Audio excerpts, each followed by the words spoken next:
Actually আমি একটা keyboard যে ইউজ করতাম, এই কিবোর্ডটা সেই কিবোর্ডটা কিছুদিন থেকে একদম কাজ করা বন্ধ করে দিয়েছে। মানে কোনো সুইচে কাজ করছে আর কোনো সুইচে কাজ করছে না। তো আমি একটা নিয়ে এসেছি নতুন কিবোর্ড, একটা অল্প দামের।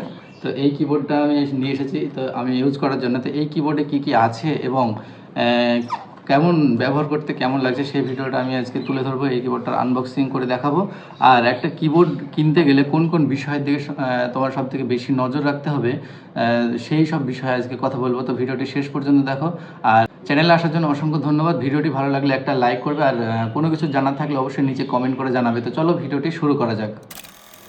তো দেখতে পাচ্ছ এই হচ্ছে কিবোর্ড। আমার এই কিবোর্ডটা হচ্ছে পুরোনো কিবোর্ড। তো এই কিবোর্ডে কয়েকটা সুইচে যেমন এই শূন্যটাতে এটা যেমন বসে গেছে, তো এরকম কয়েকটা সুইচে কাজ করা বন্ধ করে দিয়েছে, তাই আমি নতুন কিবোর্ডটা নিয়ে এসেছি। তো এই হচ্ছে নতুন কিবোর্ড।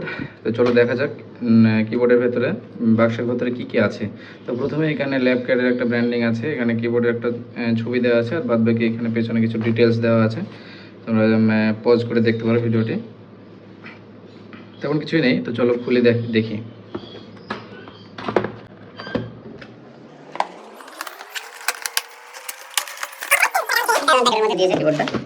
দেখতে পাচ্ছ যে একটা প্যাকেটের মধ্যে দিয়েছে, আর একটা কেবিল এখানে আছে। কেবিলটা হচ্ছে তোমাদেরকে দেখাবো। কেবিলটা হচ্ছে টাইপ এই কেবিল, ইউএসবি কেবিল।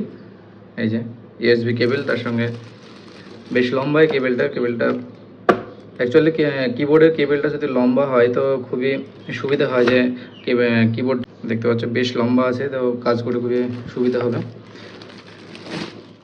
তো এই হচ্ছে কিবোর্ড ফাইনাল লুক এই কিবোর্ডটার। তো এখানে বেশ কিছু জিনিস এই কিবোর্ডটাতে দেওয়া আছে, যেমন এখানে ফাংশনাল কিগুলো আলাদাভাবে সাজানো আছে। এখানে আপনার মিউজিকের জন্য যে সমস্তগুলো দরকার হয়, volume up down button, mute button, এগুলো গান মানে মিউজিক চেঞ্জ করার যে বাটনগুলো সেটাও এখানে দেওয়া আছে পরপর। এখানে কিছু নাম্বারিং কিগুলো যে এখানে আলাদাভাবে সাজানো আছে।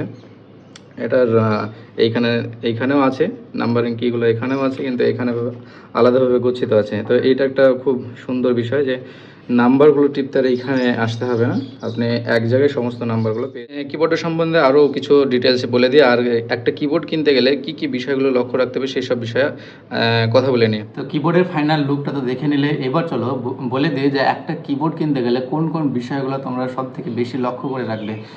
তো কিবোর্ড কেনার আগে বেশ কিছু বিষয়গুলো লক্ষ্য রাখার দরকার, না হলে একটি কিবোর্ড কিন্তু ভালো মানের কিবোর্ড পাবে না। তো ভালো মানের কিবোর্ড কিনে নিলেও অনেক টাকা খরচা করে দিলে কিন্তু কিবোর্ডটা ব্যবহার করতে গিয়ে খুবই সমস্যার সম্মুখীন হতে পারো। তো কোন কোন বিষয়গুলো লক্ষ্য রাখা দরকার সেই সব বিষয়গুলো আজকে একটা একটা করে বলে দিই। তো প্রথমত তোমাকে কিবোর্ড যদি কিনতে হয় তো কিবোর্ডের বিল্ড কোয়ালিটিটা কেমন সেটা আগে দেখতে হবে। যদিও আমার এই কিবোর্ডটা নর্মাল কিবোর্ড, আমি নর্মাল কিবোর্ডে একটা নিয়েছি সাধারণ কাজের জন্য। তো একটা কিবোর্ড কিনতে গেলে আগে কিন্তু বিল্ড কোয়ালিটিটা দেখতে হবে যে বিল্ড কোয়ালিটিটা কেমন।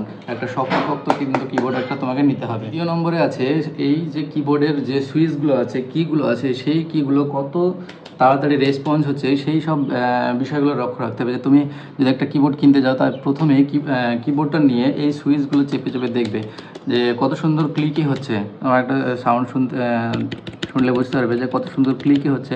এই ক্লিকে যদি খুব সুন্দর হয় তাহলে কিন্তু টাইপ করতে খুবই সুবিধা হবে, খুব তাড়াতাড়ি রেসপন্স দেয়।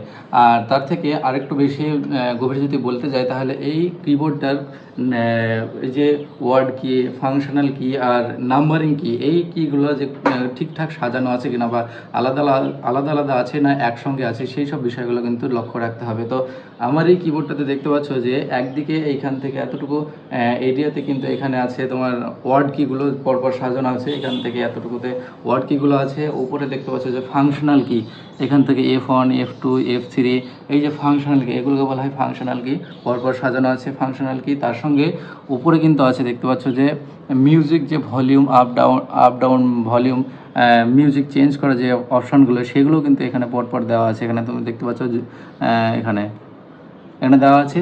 আর তার সঙ্গে সঙ্গে কিন্তু এখানে যে নাম্বারিং কিগুলো যেখানে দেখতে পাচ্ছ, নাম্বারিং কিগুলো কিন্তু খুব সুন্দরভাবে সাজানো আছে।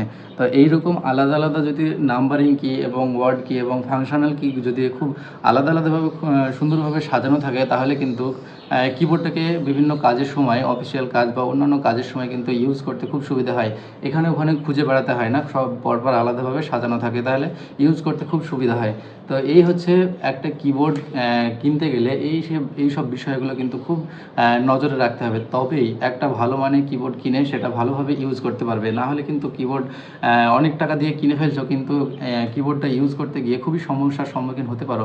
তো এই হচ্ছে সম্পূর্ণ ডিটেলস একটা কিবোর্ড তোমরা কোন কোন বিষয়গুলো লক্ষ্য রেখে কিনতে পারো, সেই সব বিষয়গুলো আমি সম্পূর্ণ বলে দিলাম। তো এত দূর পর্যন্ত যদি ভিডিওটা দেখে থাকো তাহলে অবশ্যই এই ভিডিওটি একটি লাইক করে দিও, আর চ্যানেলটিকে অবশ্যই সাবস্ক্রাইব করে দিও। আর তুমি যদি ফেসবুক থেকে দেখে থাকো তাহলে অবশ্যই এই চ্যানেলটিকে প্রোফাইলটিকে ফলো করে রাখো এরকম আরও সুন্দর সুন্দর ভিডিও পেতে। আজকের ভিডিওটি এত দূর পর্যন্ত, আবার দেখাবে নতুন একটি ভিডিওতে। ততক্ষণে আল্লাহ হাফেজ।